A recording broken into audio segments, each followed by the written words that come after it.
Medieval farmers' survival against famine. The year is 1315, and across the fields of medieval Europe, a chilling silence has replaced the usual sounds of harvest, where golden wheat should wave in autumn winds. Only blackened stalks remain, rotting in waterlogged soil. For 3 consecutive years, relentless rains have destroyed crops from England to Germany, plunging millions into what historians now call the Great Famine. But here's what will shock you. While nobles in their stone castles starved and died, many peasant farmers not only survived but found ways to thrive. How did people with no modern technology, no weather forecasts, and no global food supply chains outlast one of history's worst agricultural disasters? The answer lies in survival strategies so ingenious that modern preppers still study them today. Meet William the Plowman, a fictional character based on real medieval farmers, documented in the manor rolls of Cuxham, England. As William stares at his ruined barley field on this gray October morning, he doesn't panic. Instead, he walks to his cottage and retrieves a small leather pouch hidden beneath loose floorboards. Inside are seeds that will save his family's life. But they're not what you'd expect. These aren't wheat or barley, the crops that failed across Europe. They're turnip seeds, considered peasant food by the wealthy, but about to become more valuable than gold. William learned this secret from his grandfather, who survived the famine of 1258 using knowledge passed down through generations of farmers.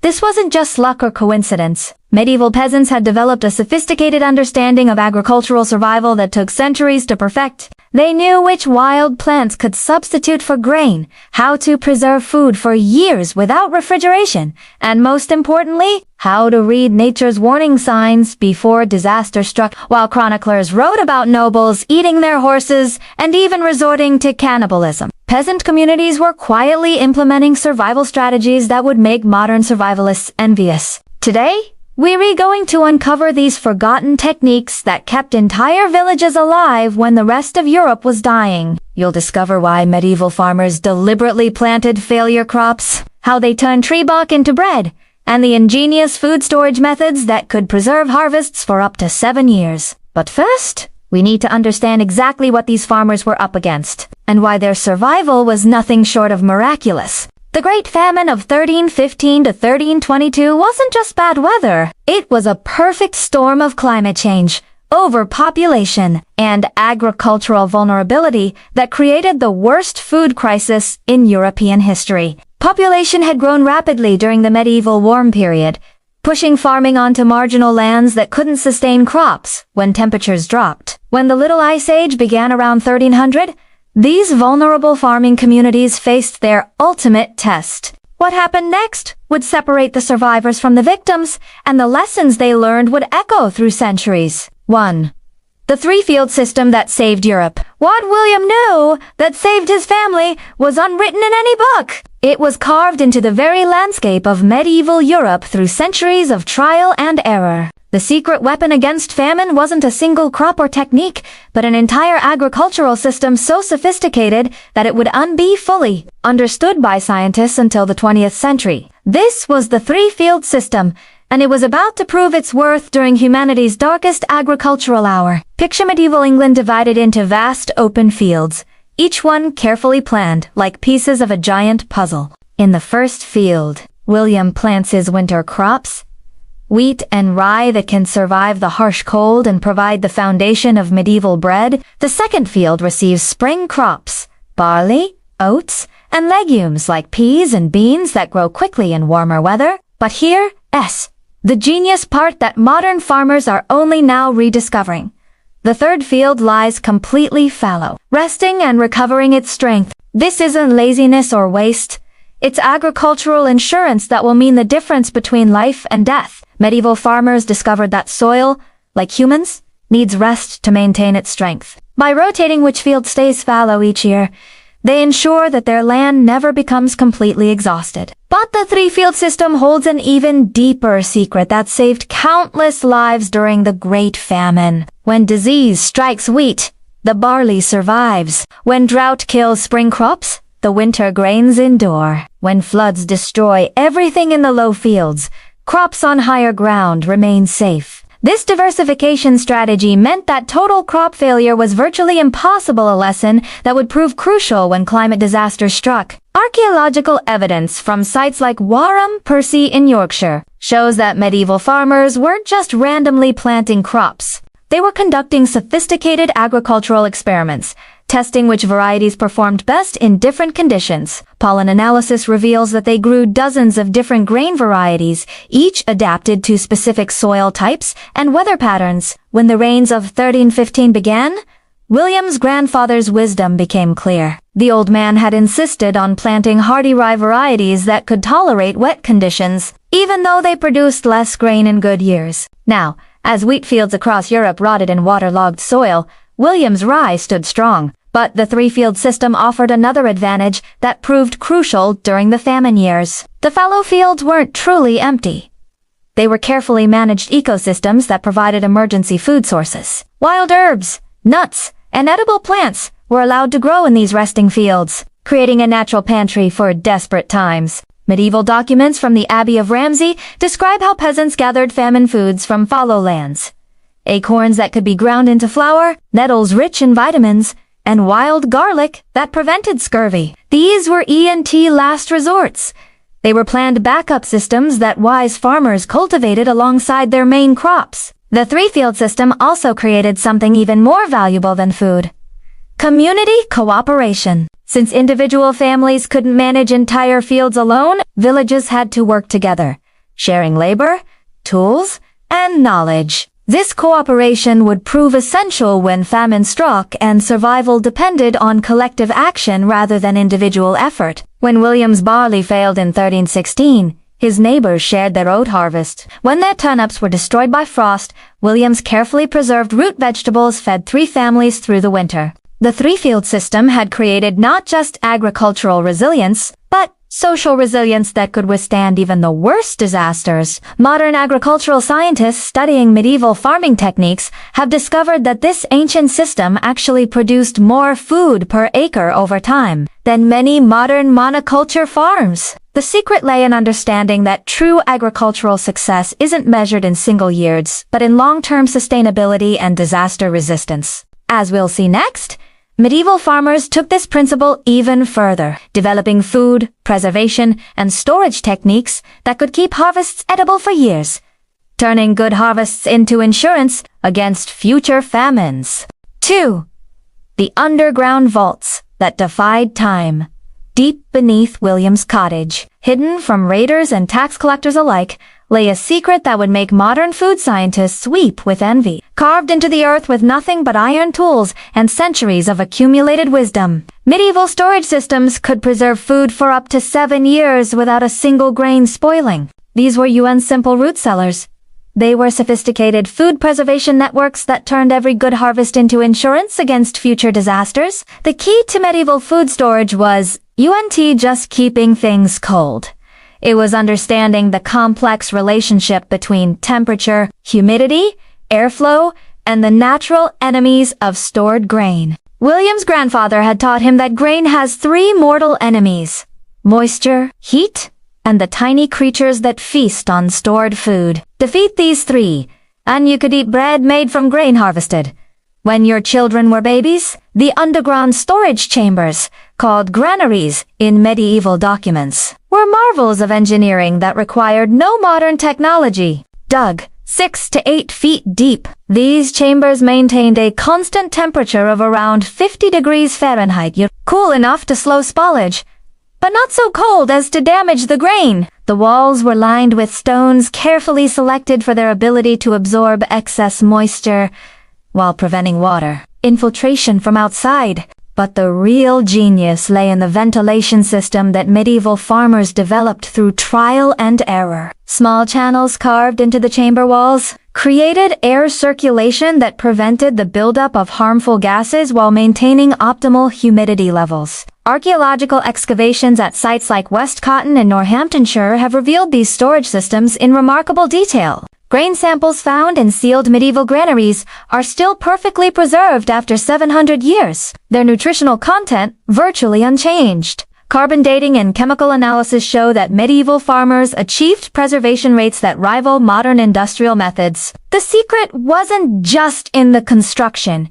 It was in the preparation of the grain itself. Before storage, every grain of wheat, barley, or oats underwent a careful process that eliminated moisture and potential contaminants. First, the grain was spread on wooden platforms and dried in the sun for days, turned regularly to ensure even moisture removal. Then came a process called winnowing, tossing the grain in baskets to separate the heavy, healthier kernels from lighter, damaged ones that could spoil the entire batch. Medieval farmers discovered that even a single moldy grain could contaminate hundreds of pounds of stored food. So this selection process was literally a matter of life and death. But perhaps the most ingenious aspect of medieval food storage was the use of natural preservatives that modern science is only now beginning to understand. Aromatic herbs like thyme, rosemary, and mint were just added for flavor.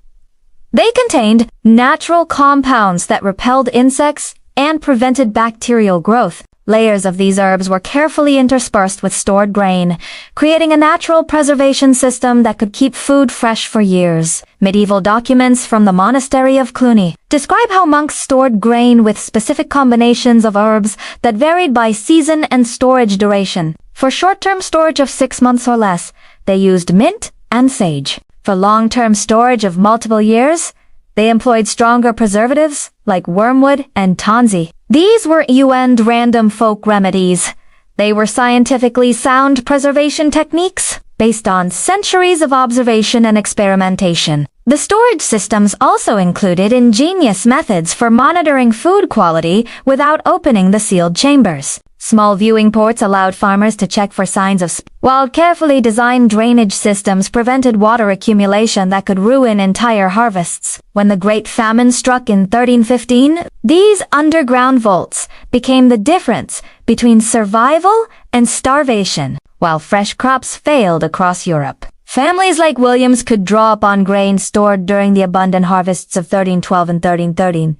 Manor records from Essex show that some villages survived entirely on stored grain for over 2 years, never once facing true starvation despite the ongoing agricultural disaster above ground. The psychological impact of these food stores cannot be overstated. Knowing that months or even years of food lay safely preserved beneath their feet gave medieval families the confidence to weather any storm. This security allowed them to make rational decisions during crises rather than panic-driven choices that often led to disaster. But the medieval storage revolution went beyond grain. Root vegetables like turnips and parsnips were preserved in sand-filled pits that could keep them fresh through entire winters. Meat was transformed into long-lasting provisions through smoking, salting, and a technique called confit that sealed cooked meat in its own fat. Even dairy products were preserved using methods that modern artisanal cheesemakers still employ today.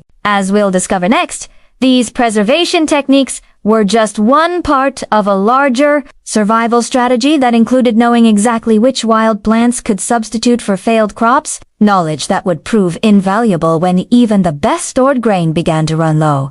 3. Nature's hidden supermarket. When William's carefully stored grain began running dangerously low in the spring of 1317, he didn't despair. He walked into the forest with a knowledge that would shame modern survivalists. Medieval peasants possessed an encyclopedic understanding of wild edibles that transformed every woodland, meadow, and roadside into a potential grocery store. This was desperate foraging.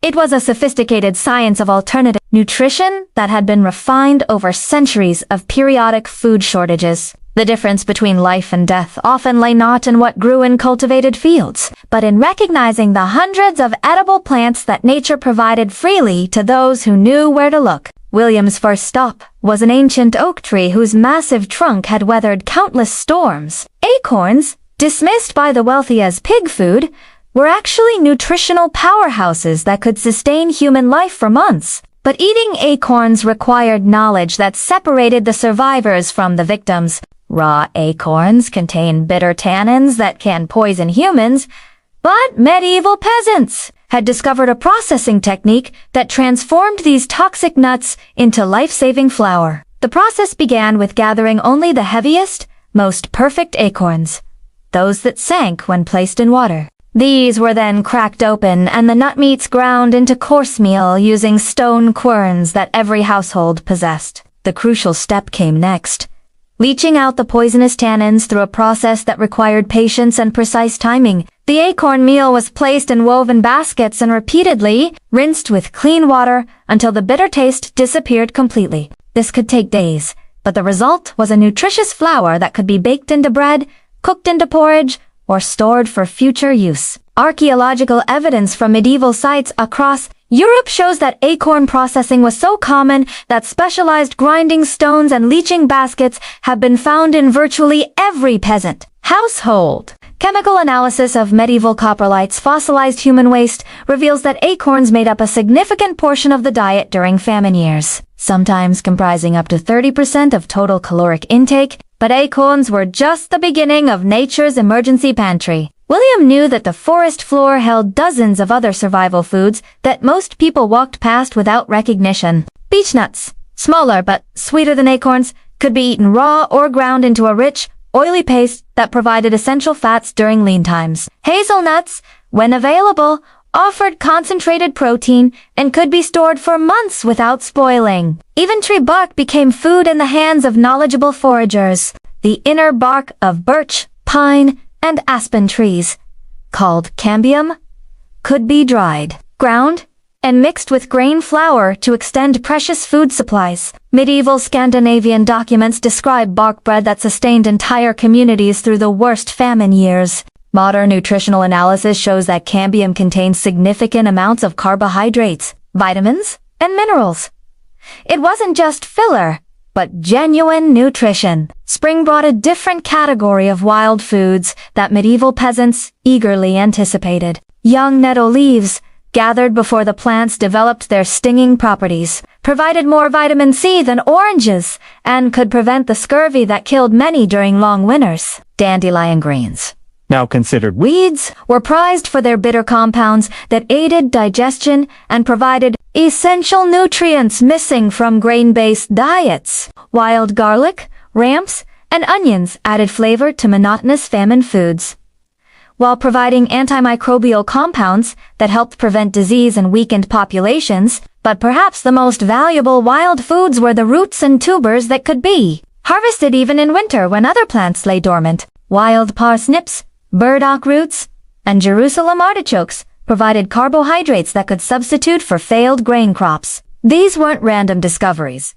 Medieval herbals and agricultural manuals contained detailed instructions for identifying, harvesting, and preparing dozens of wild edibles. The 14th century manuscript Taquinum Sunitatis includes precise illustrations and descriptions of wild foods, their nutritional properties, and optimal harvesting times. Medieval peasants understood seasonal availability with scientific precision. They knew that rose hips reached peak vitamin content after the first frost, that elderberries were best harvested in late summer, and that wild mushrooms appeared in predictable cycles that could be mapped and anticipated. This knowledge was passed down through generations with the same care given to farming techniques and craft skills. Children learned to identify edible plants before they could read, and this education often meant the difference between family survival and starvation. The psychological impact of this knowledge cannot be understated. Knowing that food surrounded them even when crops failed gave medieval peasants a confidence and resilience that allowed them to weather disasters that would devastate modern populations dependent on global supply chains.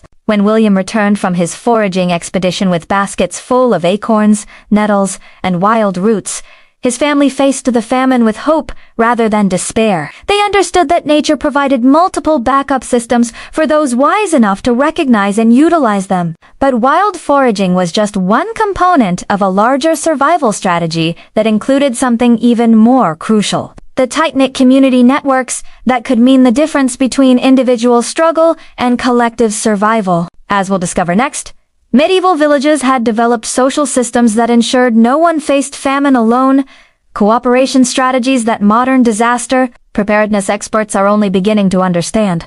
4.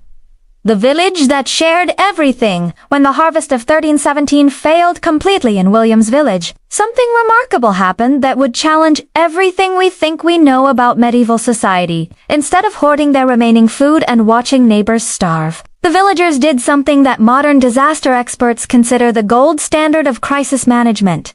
They pooled their resources and survived together. This was una, charity, or religious obligation. It was a sophisticated survival strategy that had evolved over centuries to ensure that entire communities could weather disasters that would destroy individuals acting alone. The medieval village operated on principles of mutual aid that were both practical and revolutionary, creating social safety nets that were more effective than many modern welfare systems. At the heart of this system was an institution that most people have never heard of: the village common store. Every household in William's village was required to contribute a portion of their harvest to a communal granary that served as insurance against exactly the kind of disaster they now faced. This was UN taxation imposed by distant lords. It was a voluntary agreement among neighbors who understood that their survival depended on collective action. The common store was managed by elected village officials who kept meticulous records of contributions and distributions, ensuring fairness and preventing abuse. Medieval manor rolls from villages across England show that these communal storage systems were remarkably sophisticated. The village of Halesowin, for example, maintained detailed accounts showing that during the famine years of 1315 to 1317, the common store fed over 200 people for 18 months using grain contributed during the good harvests of 1312 to 1314, but the village survival network went far beyond shared food storage. Medieval communities had developed what modern sociologists call reciprocal labor systems that ensured no family faced disaster alone. When William's ox died during the harsh winter of 1316, he didn't lose his ability to plow his fields. Instead, his neighbors organized a rotation system where each family with healthy oxen would plow a portion of William's land in exchange for his labor during their own busy seasons. This was UN Charit. It was mutual insurance that recognized that everyone's survival depended on maintaining the productive capacity of the entire community. The system extended to every aspect of village life, creating redundancies that modern risk management experts would admire. When the village blacksmith fell ill, 3 other men who had learned basic metalworking skills could maintain essential tools and equipment. When the miller's water wheel broke during crucial harvest time, the entire village contributed labor and materials to repair it within days rather than weeks. Medieval villages also developed sophisticated information-sharing networks that would make modern intelligence agencies envious. Travelers, merchants, and pilgrims were systematically questioned about conditions in other regions, creating an early warning system for approaching famines, diseases, or other disasters. This intelligence network allowed villagers to prepare for crises months in advance, adjusting planting schedules, increasing food storage, or even relocating temporarily when necessary. The social bonds that made this cooperation possible were reinforced through institutions that modern communities have largely abandoned. Village festivals, religious celebrations, and communal work projects were just entertainment. They were essential team-building exercises that created the trust and solidarity necessary for survival. When crisis struck, these weren't strangers reluctantly helping each other. They were extended families who had worked, celebrated, and worshipped together for generations. The medieval concept of frank created legal obligations for mutual support that went far beyond modern neighborhood watch programs. Every adult male was responsible for the behavior and welfare of 9 other men, creating groups of 10 who were legally and financially liable for each other's actions. This system ensured that no one could fall through social cracks, because everyone had 9 other people with a vested interest in their welfare and success. But perhaps the most ingenious aspect of medieval village cooperation was the way it handled resource allocation during crises. Rather than simply dividing available food equally, villages developed sophisticated rationing systems that prioritized survival while maintaining productivity. Pregnant women, nursing mothers, and young children received larger rations because their survival was essential for the community's future. Skilled craftsmen, whose abilities were crucial for village survival.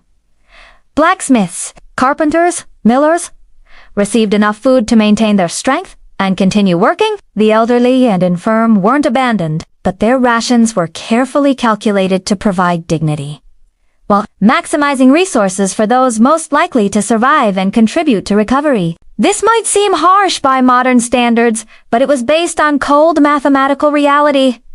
In a crisis with limited resources, emotional decisions could doom everyone. Medieval villages had learned through bitter experience that successful survival required both compassion and ruthless pragmatism. The results of this cooperative approach were remarkable. While individual noble families often died out during famine years, entire peasant villages survived intact, maintaining their population and productive capacity through the worst disasters. Mana records show that villages with strong cooperative traditions had survival rates during the Great Famine that were 60 to 70% higher than communities that relied primarily on individual family resources. The psychological benefits of this system were as important as the material ones. Knowing that the entire community was committed to mutual survival gave individuals the hope and determination necessary to endure months or years of hardship. Children growing up in these communities learned that survival wasn't an individual struggle but a collective responsibility, creating resilient mindsets that served them throughout their lives. When William looked around his village in the spring of 1318,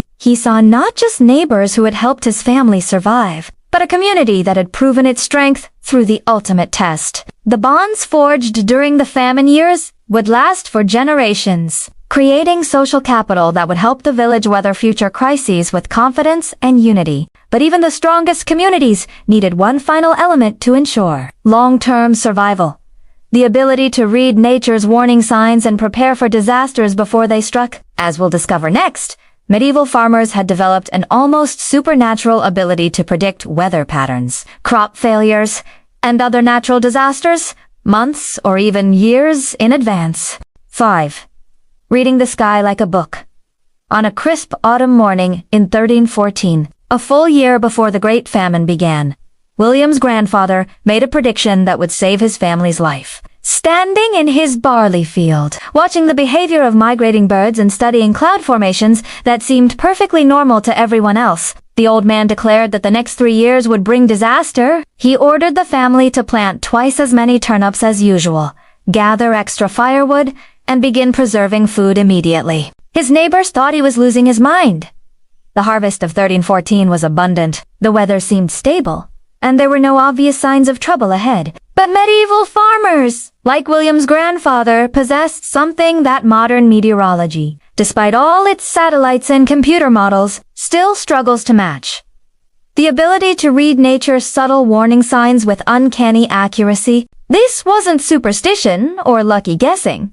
It was a sophisticated science of environmental observation that had been refined over centuries of life dependence on accurate weather prediction. Medieval farmers understood that nature broadcasts its intentions months or even years in advance, but only to those who know the language of clouds, wind patterns, animal behavior, and plant responses. The key to medieval weather prediction lay in understanding that everything in nature is connected through invisible networks of cause and effect. A change in ocean currents thousands of miles away would eventually manifest as altered bird migration patterns, unusual plant flowering times, and subtle shifts in wind direction that trained observers could detect and interpret. William's grandfather had learned to read what medieval texts called the Great Signs environmental indicators that preceded major climate shifts by months or years. The first sign he noticed in 1314 was the behavior of swallows during their autumn migration. Instead of flying in their usual tight formations,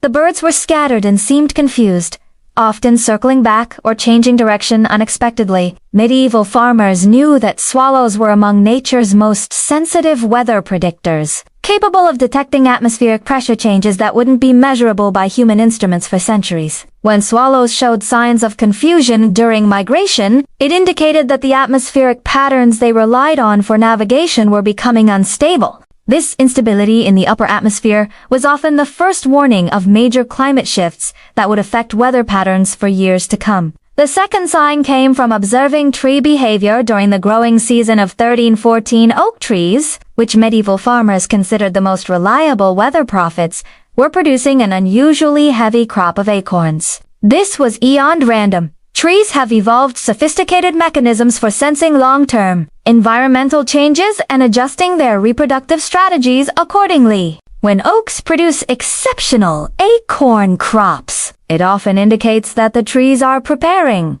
for several years of harsh conditions that will make future reproduction difficult. Medieval agricultural manuals describe this phenomenon in detail, noting that when the oak gives abundantly, wise men prepare for lean years ahead. Modern botanical research has confirmed that trees can indeed sense approaching climate changes through subtle alterations in soil chemistry, groundwater levels, and atmospheric composition. The third sign was perhaps the most subtle, but also the most reliable. Changes in the behavior of domestic animals. William's grandfather noticed that the village cats were growing unusually thick winter coats in early autumn, and the chickens were molting later than normal. Horses seemed more restless than usual, and even the normally placid oxen showed signs of nervousness that experienced farmers recognized as responses to atmospheric pressure changes. Medieval farmers understood that animals possess sensory abilities that humans have largely lost through civilization. Cats can detect infrasound, low-frequency sound waves that travel vast distances and often precede major weather systems. Chickens are sensitive to electromagnetic field changes that occur before storms and climate shifts. Horses and cattle can sense barometric pressure changes hours or even days before they become apparent to human observers. By carefully monitoring animal behavior, medieval farmers could predict not just immediate weather changes, but long-term climate patterns that would affect entire growing seasons. The fourth and most sophisticated sign involved reading cloud formations and wind patterns with scientific precision. Medieval farmers had developed a classification system for clouds that was remarkably similar to modern meteorological categories, but with additional observations about cloud behavior that modern science is only beginning to understand. William's grandfather could predict weather patterns weeks in advance by observing the subtle differences in cloud formation, movement, and color that indicated specific atmospheric conditions. He knew that certain types of high-altitude clouds appearing in specific formations during particular seasons were reliable indicators of long-term weather trends. When these messenger clouds appeared in unusual patterns or at unexpected times, they signaled that major climate disruptions were approaching. Medieval weather prediction also incorporated astronomical observations that modern meteorology has largely abandoned. Farmers tracked the positions of planets, the phases of the moon, and the behavior of stars with the same precision that modern meteorologists use to track pressure systems. They understood that celestial bodies influenced Earth's magnetic field, atmospheric pressure, and ocean currents in ways that directly affect regional weather patterns. The accuracy of these medieval prediction methods was remarkable. Historical records show that experienced farmers could predict major weather events with success rates that often exceeded 80%, better than many modern short-term forecasts. During the Great Famine, villages that heeded the warnings of skilled weather readers had survival rates significantly higher than those that ignored traditional prediction methods. But perhaps the most impressive aspect of medieval weather prediction was its integration with agricultural planning. Farmers didn't just predict weather. They used their predictions to make strategic decisions about crop selection, planting schedules, and resource allocation that could mean the difference between survival and disaster. When William's grandfather predicted the coming famine in 1314, he didn't just warn his family. He completely restructured their agricultural strategy. He shifted from growing primarily wheat and barley to focusing on hardier crops like rye and turnips that could survive in wet, cold conditions. He altered their planting schedule to take advantage of brief favorable weather windows that his predictions indicated would occur. Most importantly, he began the food preservation and storage processes that would sustain the family through 3 years of failed harvests. The psychological impact of accurate weather prediction cannot be overstated. Knowing what was coming allowed medieval farmers to face disasters with preparation rather than panic, confidence rather than despair. When the rains of 1315 began and continued month after month, William's family wasn't surprised or devastated.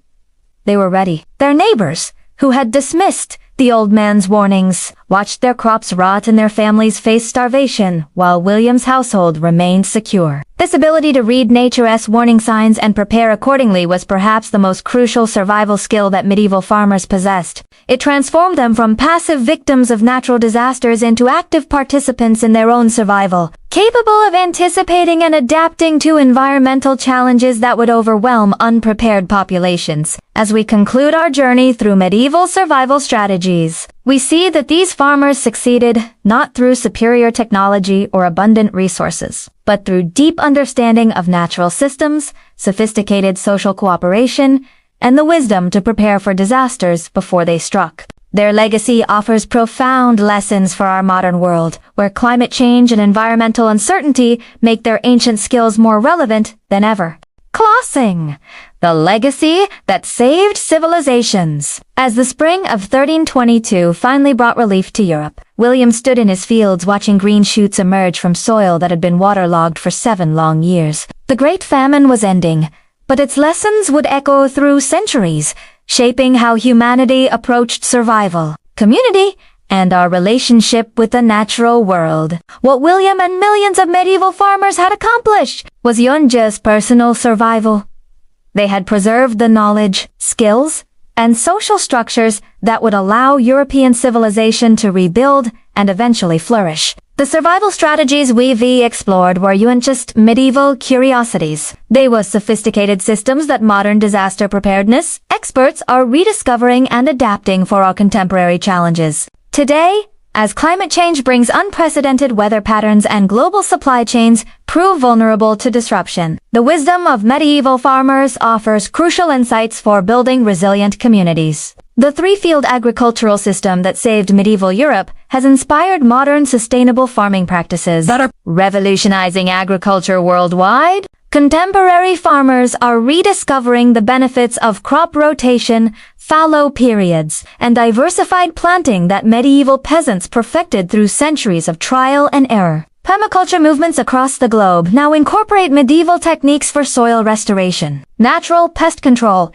and ecosystem management that prove more effective than many industrial methods. The food preservation and storage techniques that kept medieval families alive for years are experiencing a remarkable renaissance in our modern world. Artisanal food producers are reviving medieval methods of fermentation, smoking, and natural preservation that create products with longer shelf lives and superior nutritional profiles compared to industrial alternatives. Preppers and survivalists studied medieval storage systems, building modern versions of underground granaries that can preserve food for years, without electricity or chemical preservatives. Even space agencies are investigating medieval preservation techniques for long-duration missions where traditional refrigeration isn't possible. The wild foraging knowledge that sustained medieval communities through famines has become essential wisdom for modern survival education. Wilderness survival schools now teach the same plant identification and processing techniques that medieval peasants used to transform toxic acorns into life-saving flour. Urban foraging movements help city dwellers rediscover the edible plants that grow in parks, vacant lots, and even sidewalk cracks. Knowledge that could prove crucial during supply chain disruptions. Military survival training incorporates medieval techniques for finding and preparing emergency foods that require no modern equipment or supplies. Perhaps most importantly, the community cooperation strategies that allowed medieval villages to survive disasters intact offer blueprints for building social resilience in our increasingly fragmented modern world. Transition towns and intentional communities worldwide are adopting medieval models of resource sharing, collective decision-making, and mutual aid that create stronger, more sustainable societies. Emergency management agencies study medieval village organization to understand how communities can maintain cohesion and effectiveness during prolonged crises. The medieval concept of Frank Pledge, where small groups take responsibility for each other's welfare, has inspired modern neighborhood resilience programs that strengthen social bonds before disasters strike. The weather prediction skills that gave medieval farmers crucial advantages are being validated and enhanced by modern scientific understanding. Meteorologists are rediscovering the value of biological indicators, animal behavior, plant responses, and atmospheric signs that medieval farmers used to predict long-term weather patterns. Climate scientists now recognize that traditional ecological knowledge including medieval weather lore, contains valuable data about historical climate patterns that can improve modern forecasting models. Farmers worldwide are combining ancient observation techniques with modern technology to create more accurate and locally relevant weather prediction systems. But perhaps the most profound legacy of medieval survival wisdom lies in its fundamental approach to uncertainty and risk. Medieval farmers understood that survival wasn't about controlling nature, but about adapting to its rhythms and preparing for its inevitable challenges. They built redundancy into every aspect of their lives.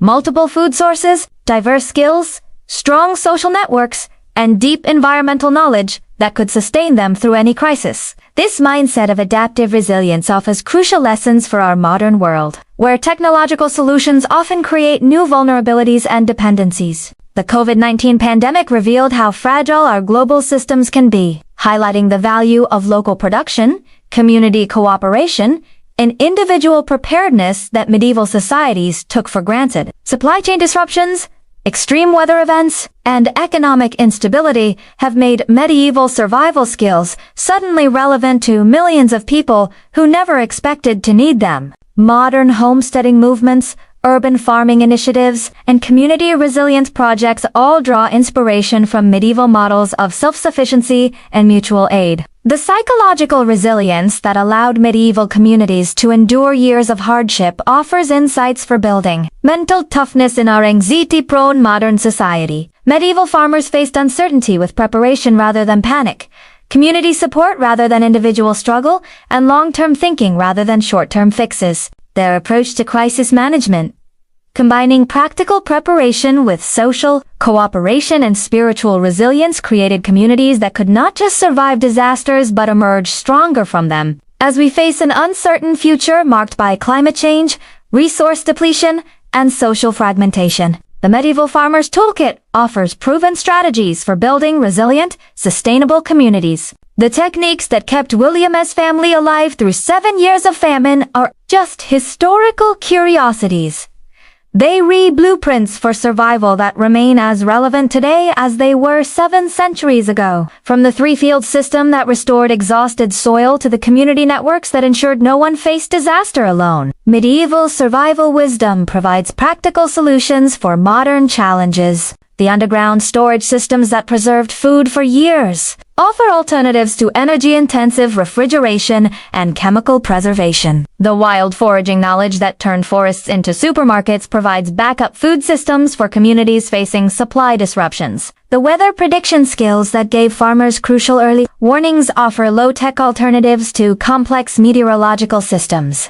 Most importantly, the social cooperation that allowed entire villages to survive intact provides models for building community resilience that can withstand any crisis. As William watched his fields green with new growth in 1322, he carried forward not just the memory of survival, but the knowledge and skills that would help future generations face their own challenges. The legacy of medieval farmers lives on in every community garden, every preserved food jar, every neighborhood mutual aid network, and every person who chooses cooperation over competition in the face of adversity. Their wisdom reminds us that true security doesn't come from technology or wealth, but from deep knowledge, strong communities, and the resilience to adapt and thrive no matter what challenges the future may bring. In learning from their example, we honor not just their memory, but our own potential to build a more resilient and sustainable world.